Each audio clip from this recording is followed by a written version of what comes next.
Welcome back to Incremental, the continuous improvement podcast. This is our Concepts edition. I am Devin Bedoni of Like and Precision. And I'm Uriel Eisen of Austere Manufacturing. And you've got a pithy quote. Oh, yes. Convenience will be the end of the world. From Sam at the Floating Bike Shop on Instagram. Amen. Amen. Yeah, I read that. We're all going to die.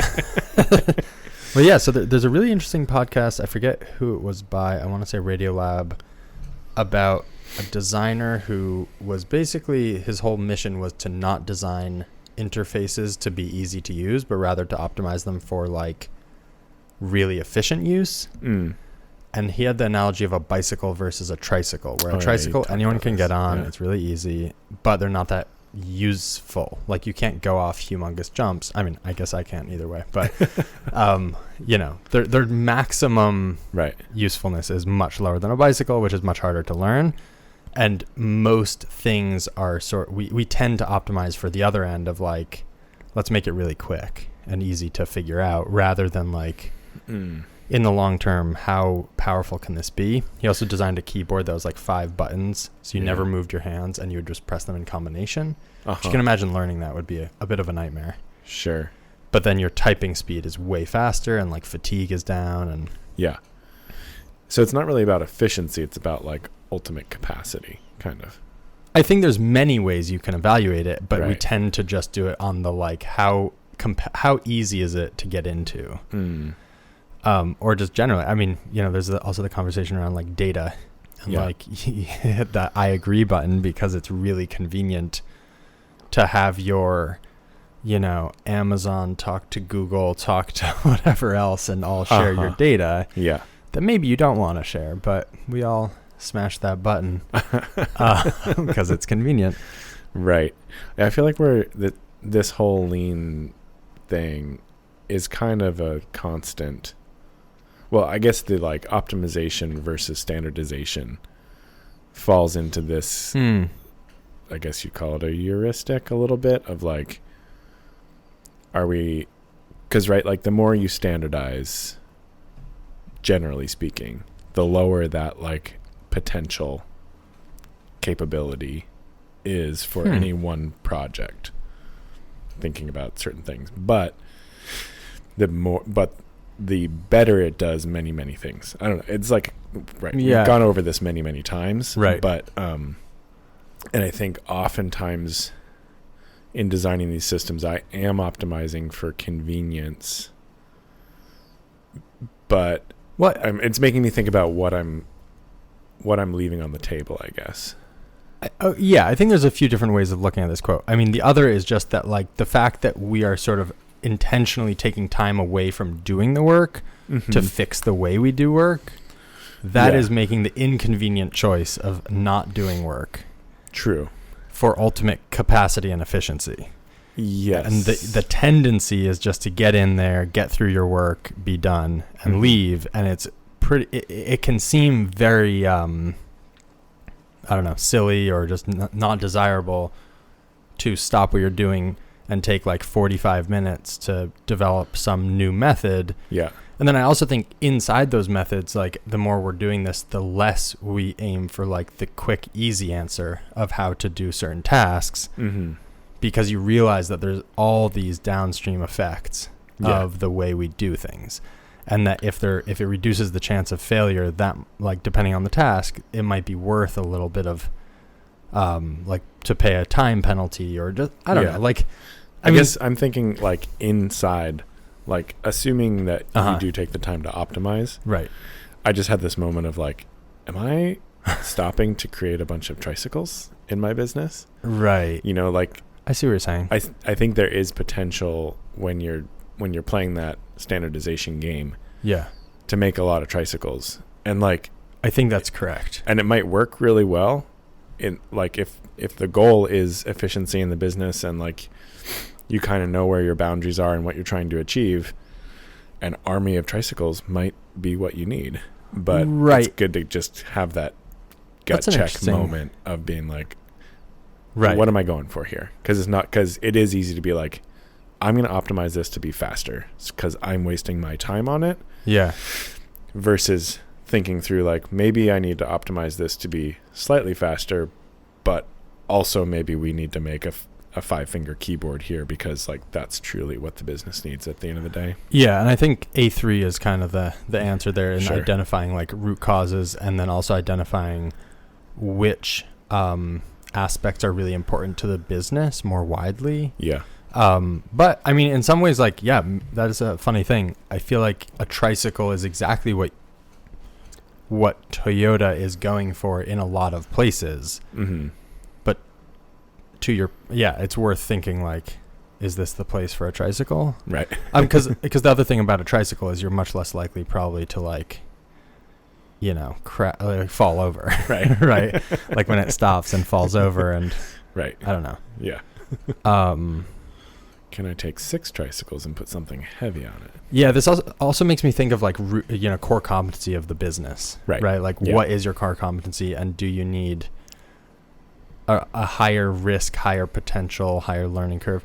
No, it is interesting. I mean, also like, serial numbers and stuff on, like we're playing around with all this Kanban stuff, and you're like, the more digits I add, the less user friendly it is, the more powerful it is. But if you don't get that balance right, it's bad. Right. Anyway. Yeah. Speaking of, shall we launch into that? A smooth transition. Yeah. As my high school teacher would say, a seamless segue. My high school humanities teacher. Every single day. That's very funny. Yeah, so I think you have more on this topic than I do, but we've been designing this Kanban database in Coda. Mm-hmm. We flew too close to the sun. Was that the determination? Not exactly. I mean, I think the determination was like in classic form. I keep saying I'm learning this, but then I keep relearning it. I think we sort of like hit go too fast of like, great, this is our new system, instead of being like, yeah, we're still learning about what this system should be. And so it's just frustrating to be like, sort of in my head, it was sort of live, and then I went and tried to use it, and it was very difficult to use in a way that didn't feel like it was contributing any value. Yeah. Yeah. So I think, the main thing, back to the intro of the episode, I think we didn't do a good job of determining what each piece of the puzzle was meant to do for the whole system. So like we were sort of talking about procedurally generated names. Yeah. So like this name is actually a compilation of all these different cells you fill out. So like you put in a measurement, like it's a 3/4 inch diameter so then the like material would be aluminum, and then the on and on and on, and then the name that gets printed on the Kanban is all those things sort of stuck together in a standardized way. Yeah. And the goal there, I think it's sort of like best practice in databases is to sort of do that. But at the same time, there's a question of like, is the goal to have it like reader recognizable? And we've had this conversation around tool tags, right? Like, is that the goal, or is the goal to have a unique identifier? Because actually compiling all those elements into one name doesn't actually solve the problem of you can still have more than one entry with the same. Yeah. And so it sort of seems like worst of both worlds to me a little bit. Interesting. And then there's also the question of retrievability. Right. Which is like, if you have a warehouse and you're looking for a serial number, how easy is it to find? Yeah. Yeah, I kind of had to break some of this down in my head over the last few weeks. And I think we tend to think like ID, that's a thing, right? And like it does all these things. And I had to like sit down and kind of break down like, what are the things that are happening here? Well, like what are the core principles that we're trying to achieve, and breaking them out and figuring it. I think our knee jerk is just to be like, let's make this one thing do all this stuff because it's the thing that we look at and it's the thing that we recognize, the ID number, whatever that is. And I had to kind of stop and be like, okay, what we need here is like reader recognition. We need some sort of organizational system. We need a unique identifier. And then we need a way, so it's a unique identifier to basically correlate everywhere it is in the different databases, physical locations, etc. And that making those all the same sometimes actually adds a lot of complication. Yeah, it sort of felt like there was no place where it was like the best answer. Yeah, so I don't know, it's tough. And then the other thing we ran into, which is very interesting, is like you start adding features to a Kanban tool and suddenly you're like really edging up on like an ERP. Yeah. And it's very, very tempting when you're sitting there in front of a computer with all that computational power to start like doing all this fancy stuff. And so it has raised interesting questions around like, what are we trying to achieve here? Yeah. And I think the answer is kind of to dial things back into like solidly one step above writing stuff on index cards with a Sharpie. Ideally, in terms of the usability, it's like one step above, and then in terms of the power, maybe it's like 3 steps above. But if we're trying to go like 10x better, I think you start to get solidly into the realm of like, it's doing a lot of cool stuff, but it's quite cumbersome, and it has very, very particular workflows built in. And like you're in ERP territory, and like it gives me pause to know how far Toyota got without an ERP, and that they still run a lot of things without computers. And there seems like a pretty deep distrust, not a distrust of computers, that seems kind of simplistic, but like, right, I know what you're saying. They understand that there's a very high cost, and I think it's something that's sort of hard to see. And so, yeah, so that's sort of what we've been messing with. So the pain points we're trying to solve, just to get back to that, is basically writing things out on just with a Sharpie on index cards. You end up we started running into problems with growth. Like let's say 100 of something was enough for us to go through a week of production, because we didn't use a ton of them, and suddenly it's only 2.5 days and lead time is 4 days, and then you're like constantly hitting this limit. And I know I think Andrew at Henry Holsters sort of talked about this. Like the second you want to make changes to Kanban and you have a bunch of them in circulation, like writing 7 elements onto an index card gets pretty tedious when you want to do it 5 times. Right. And then add to that, like the convenience of adding QR codes for reordering is huge, but suddenly it's like a big arts and crafts project to remake. And so it starts, so those are sort of the issues. Like we wanted to drop our Kanban quantities on some things, and then you're looking at it and it's going to be like a 10-20 minute task of writing out the same thing over and over and over, and then printing out a bunch of stickers with QR codes and sticking them on, and you're like, okay, what if we do that tomorrow instead, right? And so I think this could be great. I think it's going to take us a little bit of really honing in on like where the value is, and making it easy enough that like someone like you or anyone else, if anyone's interested in this, by the way, I'd love to hear from other folks, because we might open this up to other people if it's a useful tool. But just taking someone, I mean, it's meant to be like index cards plus. Like I'd almost recommend, I mean, this is my recommendation if you're interested in Kanban, like start with index cards because it's so easy. Yeah. And you'll figure out a lot of stuff about how the shop works. And it's not worth dicking around with like databases and stuff, of learning the ropes on those instead of learning the ropes of like how does an organization function on Kanban, I think. But ideally it's sort of like just a step above that ideally it's like more convenient and then also more powerful, but I think it's easy to get kind of it's like the siren song of data management or something.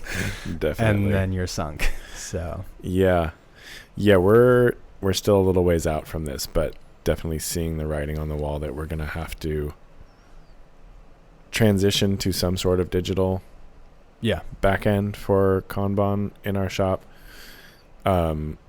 We like as we so we kind of got more into our tool management system finally in the last couple weeks. Okay. And as we've done that, it sort of like made me realize how like we did a pretty decent job of reordering via Kanban for a bunch of our standard end mills. Mm-hmm. But outside of that, it's pretty atrocious mm-hmm. in terms of our ability to reorder without my personal knowledge of what this random chamfer mill is, kind of a thing.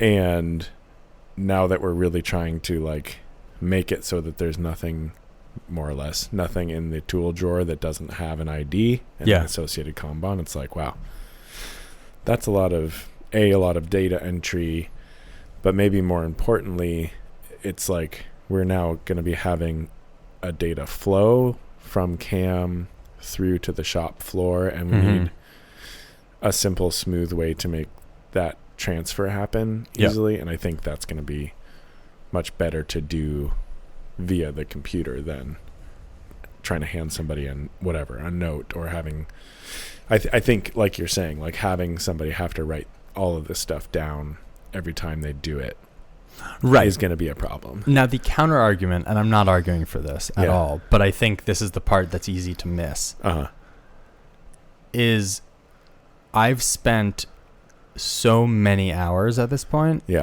on this database.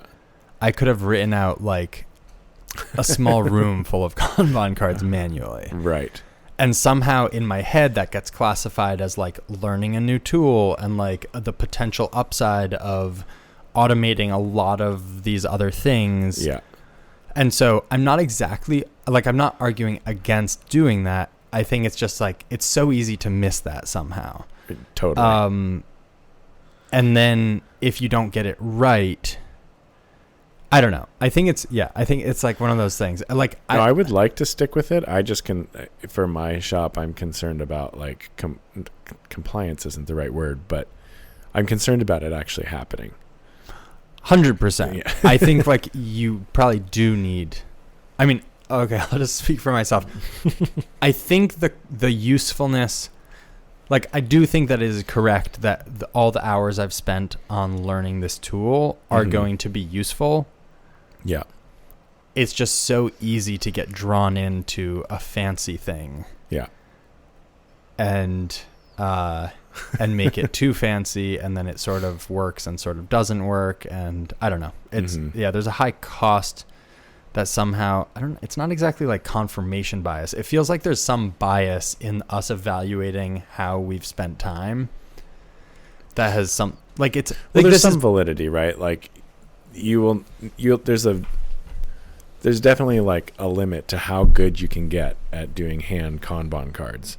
And at that point, it's always going to take as long as it takes.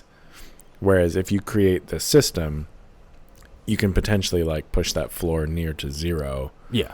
And also, as time goes on and capability of the shop increases, add features in a way that's not possible the other way. So I think it is like an investment in the future. For sure. Yes. Yeah. I just think like that can be, I don't know, like if someone from Toyota came and walked around my shop, which would be horrifying, but I'm now that I'm saying this, like it's a funny lens. I don't know that they would point at the Kanban and be like, you guys need to digitize this. Right. Right. Like I feel like there's just bigger problems in the shop. So I don't know. I mean, yeah, I don't know what that leaves me with exactly. Like, I mean, I guess that would be helpful to hear a perspective of like, this is your big bottleneck. Yeah. But short of that, I feel like we sort of work on what's annoying or what is, and we see a potential solution. Yeah. I don't know. So where did you end up with on the like ID discussion, or what did you end up implementing, or have you made a decision? Haven't made a decision. I think I want to do a little more testing of the current configuration. And then, but I'm thinking we just need to split up like how is a person reading this and knowing what it is, and the unique identifier in Coda. Yeah. Simultaneously, I think the big downside, the big issue in general is having duplicates. And it's not a big issue. Right. It's a small issue. And the issue is this. If we have two, let's say I'm reordering trash bags from Amazon, and we have two listings for that. Yeah. And we decide to change what type of trash bag I put in, and I do it on one of them, but then I accidentally reorder from the other one. Yeah. Now I've ordered the old type of trash bag, and it's annoying. Yeah. So it's not. Or if you have two identical ones, you end up with twice as many trash bags as you need. Yeah, potentially. Yeah. True. And so I think simultaneously there needs to be, and this is the part I haven't settled on exactly, but the question is like, what parameters do you want to sort by? Right? Like, do I want to be able to see all of the aluminum stock in our shop in one page? Do I want to be able to see everything by department in one page? Do I want to see like all janitorial supplies in one page? And then you can kind of scroll through them. Do I want to see shipping supplies? If we use baggies... This is for when you're creating a new one? No, this sort of lets you deal with the problem of duplicates, I think. Oh, yeah. And also lets you... Don't you think you'll find... I guess we kind of chatted about this the other day offline, but if you still have physical Kanban cards that you're scanning, it seems like you will eventually converge on the thing that works, and the other one will just kind of go the way of the dodo. It might still be in there somewhere, but if the trigger point is still the physical card, even if that's like a QR code, right? If the business is still humming along, or no, I just mean duplicates. Like even if there is duplicates, it's like, how do you find that duplicate, right? At some point there's going to be a Kanban card or two that are attached to some physical object, right? Well, that's an interesting point. I'm not sure because we don't know if they're printed. We don't know if we have a physical version of what's on the computer, right? If I have 3 lines that are all calling for trash bags, but only one Kanban that's in the shop. Yeah. No, actually, now that you're saying that, we are building it in that you always go back to Coda to reorder. So in a funny way, if there's only one physical one, then you're always going to go back to that line item. So in some ways, the duplicates wouldn't matter at all. Yeah, that's kind of what I've been wondering is like, does it even really matter? And we've also built in... As long as you're not going... If you go into Coda in your case and just search for trash bags, that could be a problem. But if you go scan your QR code of your trash bags and then edit that, that's not a problem. That's true. And the temptation to go look for trash bags, but I think this is planning for a future that's just too far away to really worry about. Yeah. Is like knowing what we have on hand. But you've been in my shop. It is not hard to know what we have on hand. So you're talking about inventory management outside of Kanban. Not exactly. More like, okay, we're launching a new product. Do we have a similar enough stock size? But I could just walk over to the stock. Like, it's not like a 10,000 square foot warehouse filled with stock. Yeah, or even it makes me shelf. think about grocery stores, and like they still do physical inventory like regularly. And so like maybe relying on the database is not really what you want to do at all. Maybe always it's going to be like, let's see what we actually have on the shelf. That's a good point. Like, yeah, actually that's a great distinction of making the Kanban tool a tool for creating Kanban rather than a digital... Like, the second you start leaning on it as sort of a digital database of all the things you have in the shop and all these like relationships and whatever, that's like very close to ERP.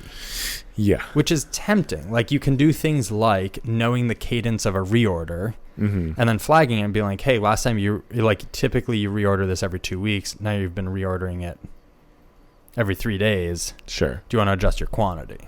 Right. But that's still just a notice, right? That's not even really like inventory. It's not like forward looking. It's not predictive. It can become like, okay, so air my dirty laundry here. We're going to sing a siren song right now. Yes. So we just synced it with Shopify. So now all the orders from Shopify roll into that. In what way? Right now, just the data. We're not doing anything with the data. Okay. The goal is more on the side of a CRM, not to tie that in. But of course, you're looking at like the Kanbans over here, the orders over here. What if, right? Like they could just talk to each other and then be like, "Hey, you just got a big order, and you don't have enough on the shelf to supply your reload time." Sure. But that means we're filling out all the bill of materials to map like this much of this thing goes into that thing. Yeah. No, I mean I totally understand. Like, yeah. But I think then you are also defeating the tool, like the point of Kanban, which is the water level thing. Yeah. Like you suddenly can't draw down your water level because there's like a digital backup flotation device. What's that fire truck doing over there with that hose? Yeah, just like topping off your pond whenever it thinks there could be a risk of having a stone exposed or something. Yeah, that's a good line of just like, this is a tool for making Kanban, not an inventory management tool. Yeah. I think if you're going to do Kanban, you just kind of have to trust in the process of Kanban to a certain extent. Yeah, and I think maybe I've let my focus shift to like Kanban being the like physical trigger for this more powerful system instead of being like, no, Kanban is the system. This is just a quicker way to make them. Yeah. Okay, let me ask you this. Yeah.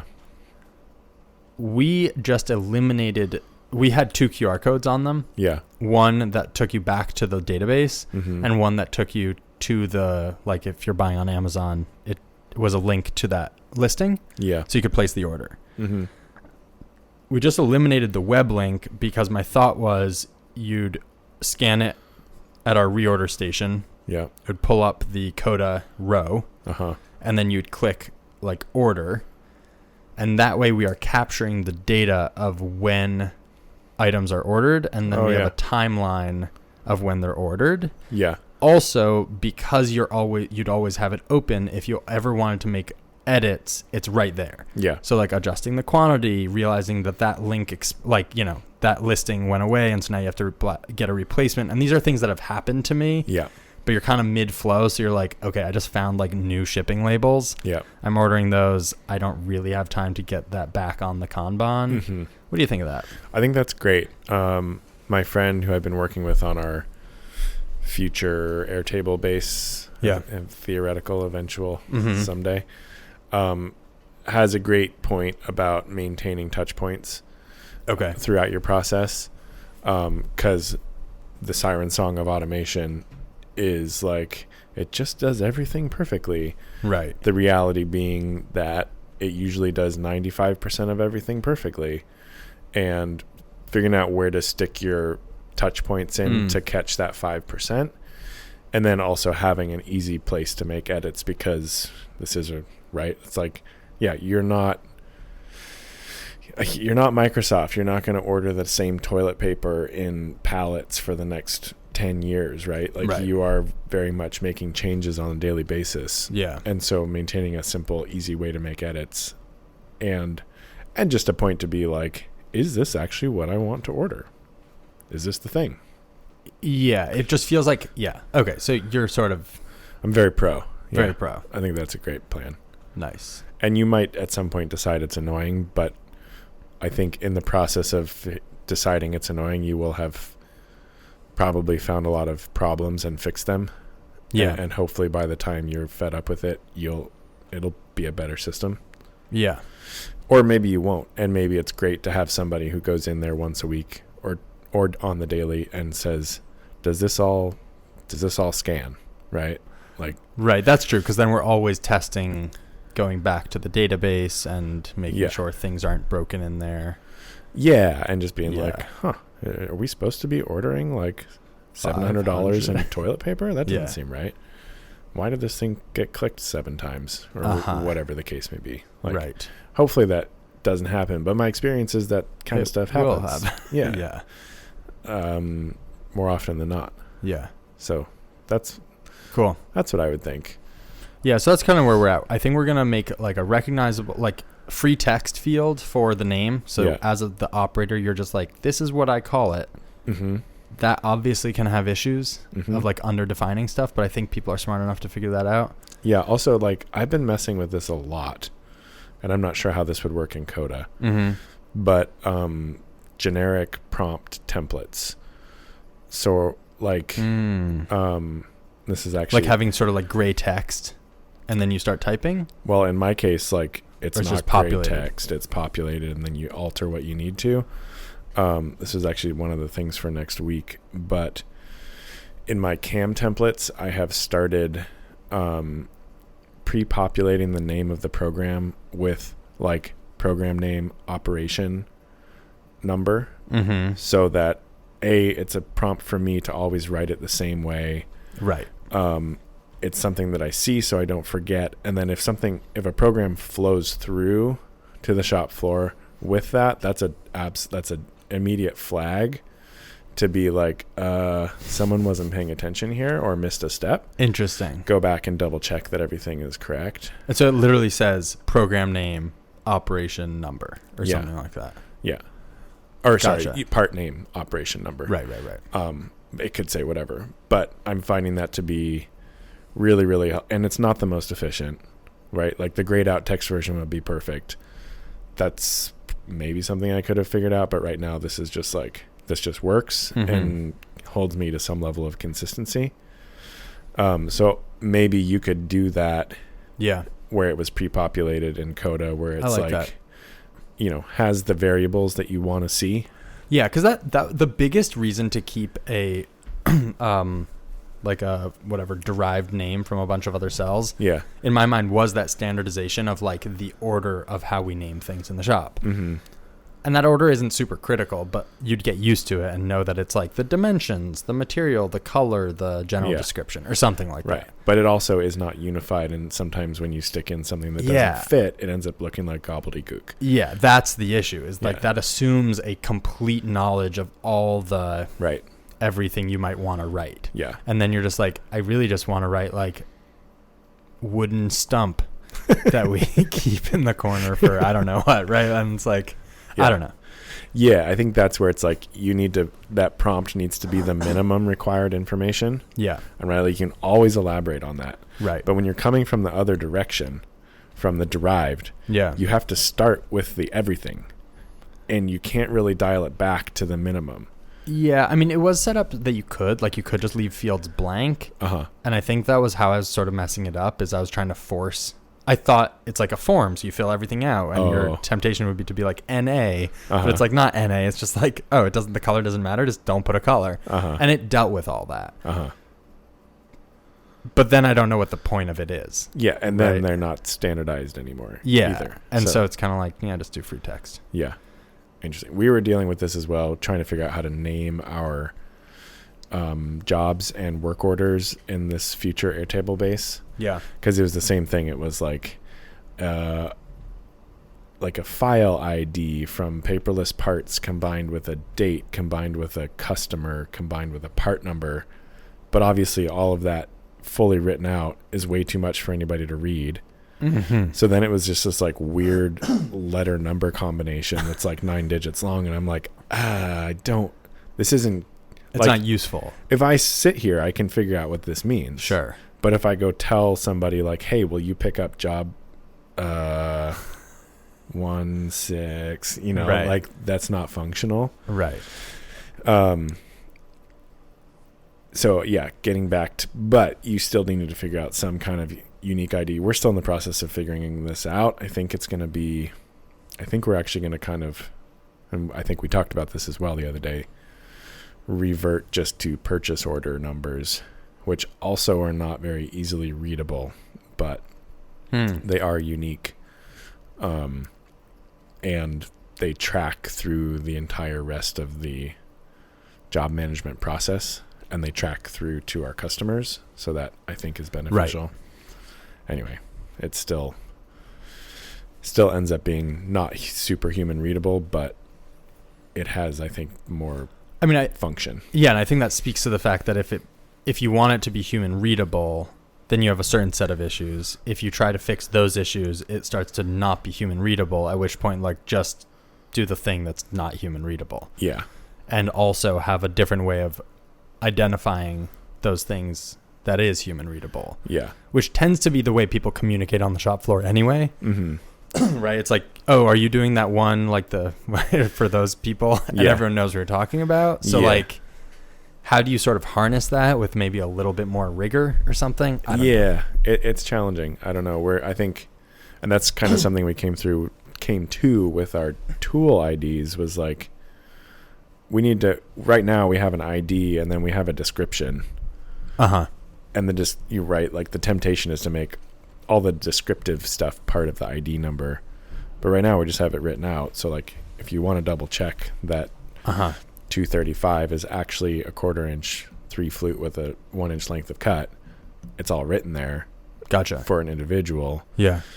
But you're not trying to organize by that in your drawer or in your tool library or whatever the case may be. And we are discussing similarly for human readability on our job tags, trying to have a thumbnail of the print of the part.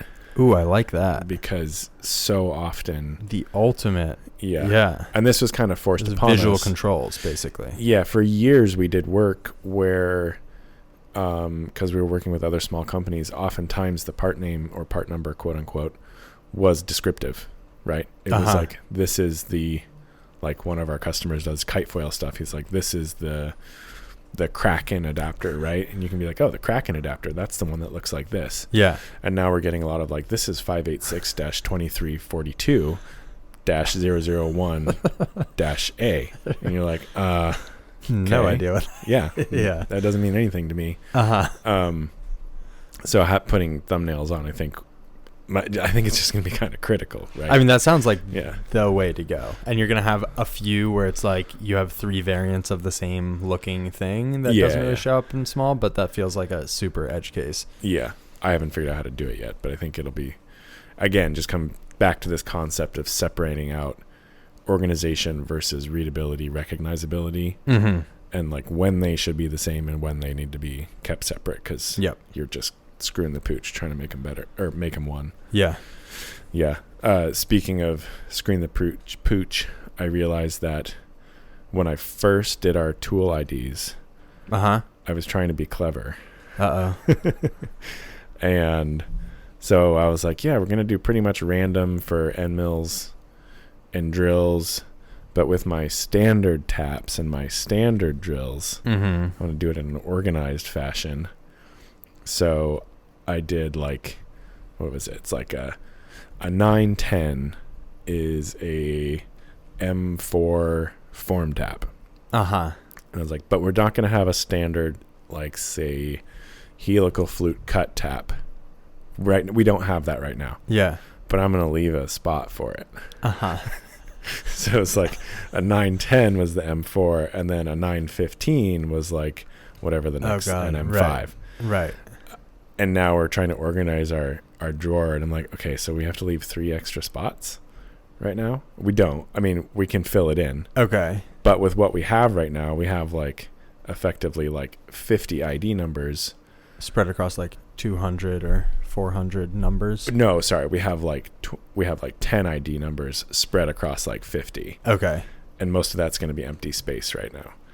And it's just like a silly use of physical space. Interesting. My understanding when you were initially conceiving of the system and sort of doing away with... Yeah. Like the point of the whole dovetail everything was like, it's really just a left or right. Like, do I have to go up in numbers or down in numbers in terms of your search? And so like the empty space... Yes, that is true with holders. Right now what we're organizing is our tool drawers. And that's different? We have a slot for every number. What if you don't? If we ever add that number, we'll just have to reorganize the whole everything. Yeah. That's the problem.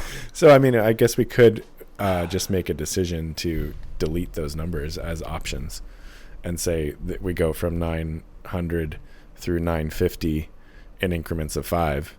Don't ever put anything between 910 and 915, and then at 950 we start going I didn't quite follow that. So right now, basically, we have like 900 tool, 901 empty, 902 empty, 903 empty, 904 empty, 905 tool. Okay. So we could just say like 901 through 904 don't exist. So in our tool drawer, we could go 900, 905, 910. And then once we get through the ones we've created and left these stupid gaps, we can just say from here on, it's just increment by one. Oh, pretend I see. those so you're numbers just like didn't exist. hard edit, ignore those numbers. Yeah. Yeah, that would work. I mean, you don't even have to make a rule about it, really, because the other option is like there's a possibility that you'll void tools, right? That you'll stop ordering them. At that point, you would have a choice. Like when you went to the drawer, you might see that it's empty. Yeah, and we just have to leave those gaps right now, which is interesting. Not at the end of the world. It's just kind of like it's funny, right? Makes you twitch a little bit. Yeah. Not actually a problem. Just an interesting thing to become a. In these discussions I've had with a bunch of different people now about the merits of intelligent numbering. All of this stuff. This is the kind of stuff that ends up tripping you up. Yeah, I think this is the strongest. I mean, I'm trying to think, like, what is this? Which is silly. What's the learning here? But real. Yeah, it's super real.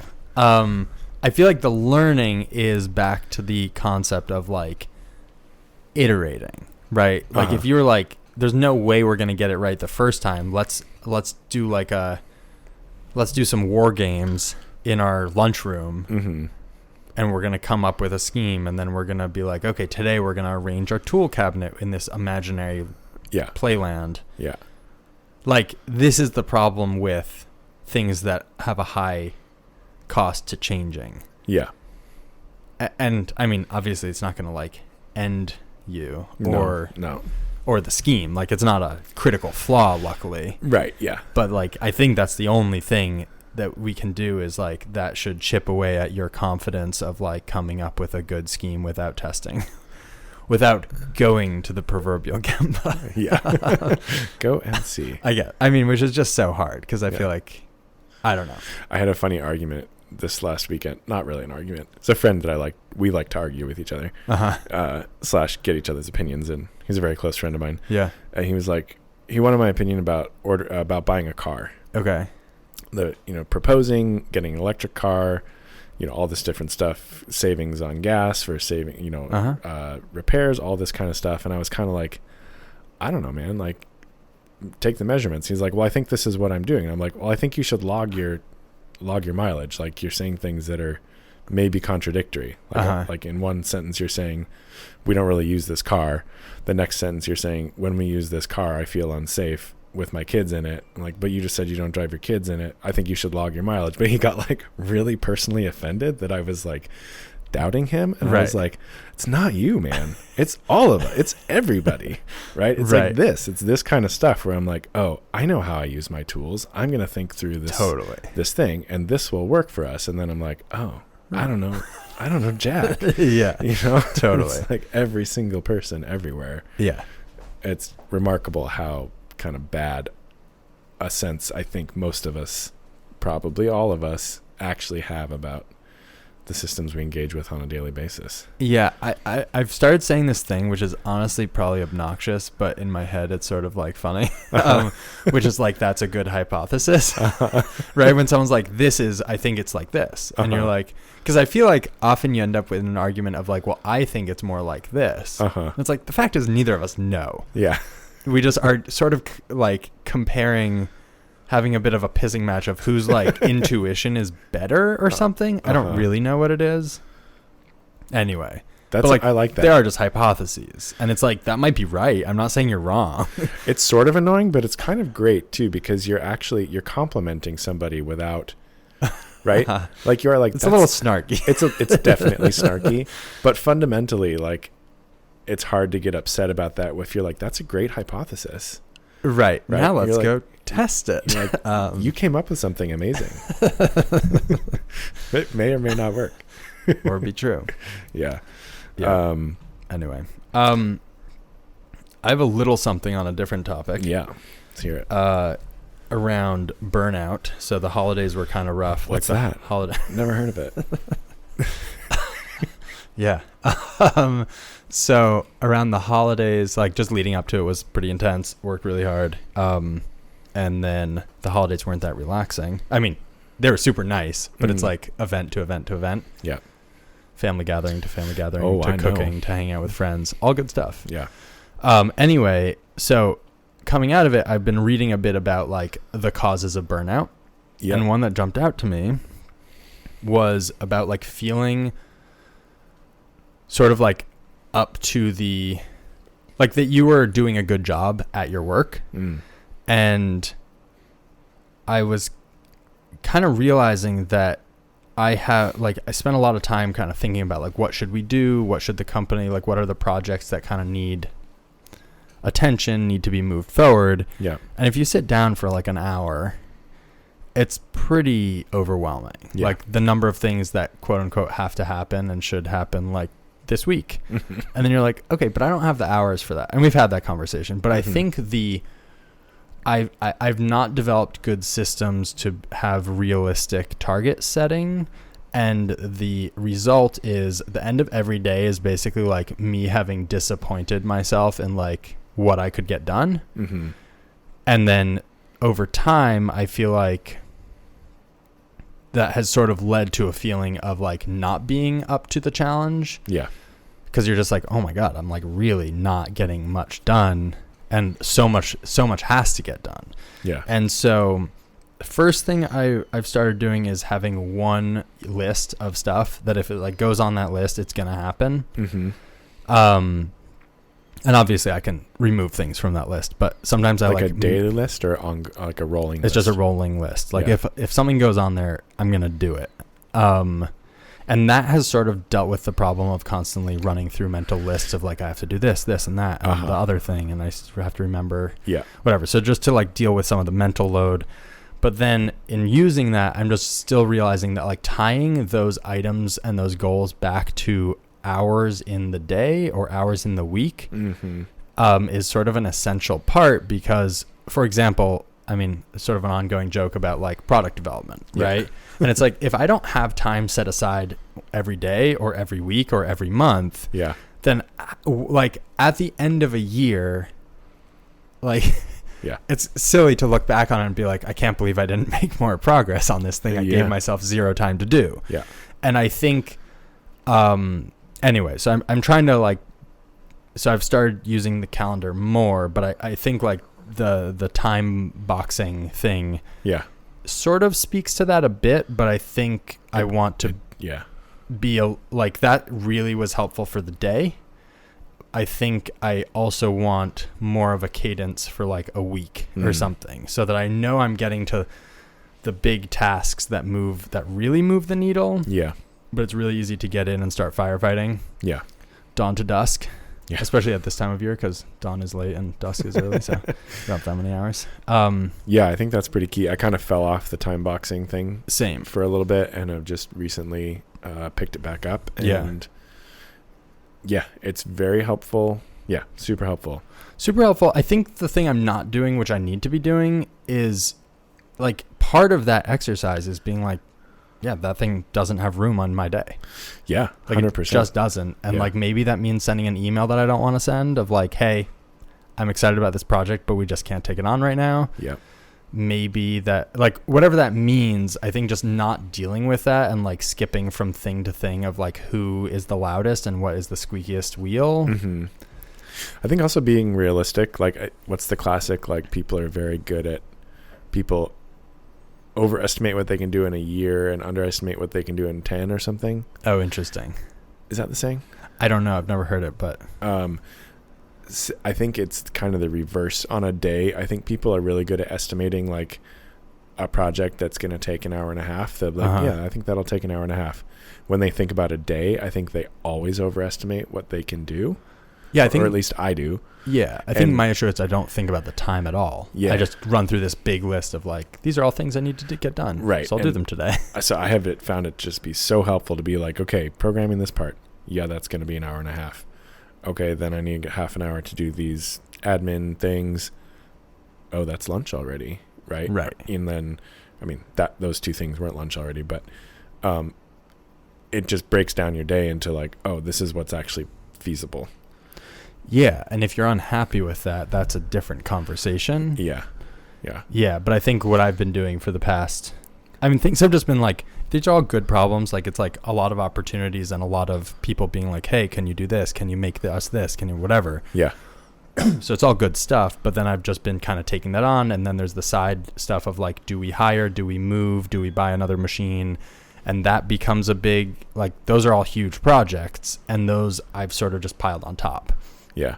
It's like, oh, yeah, also this. Yeah. Not like, all right, I'm going to back off of these other things to start on these other anyway. Yeah. So I'm coming to terms with the reality that I need to do something very similar for budgeting, financial, for like I have a budget and whatnot, but I'm not a total noob, but I'm pretty noob.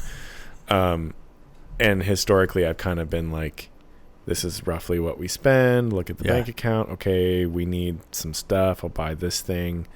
And it's just as like classic mo money, mo problems kind of thing. Yeah.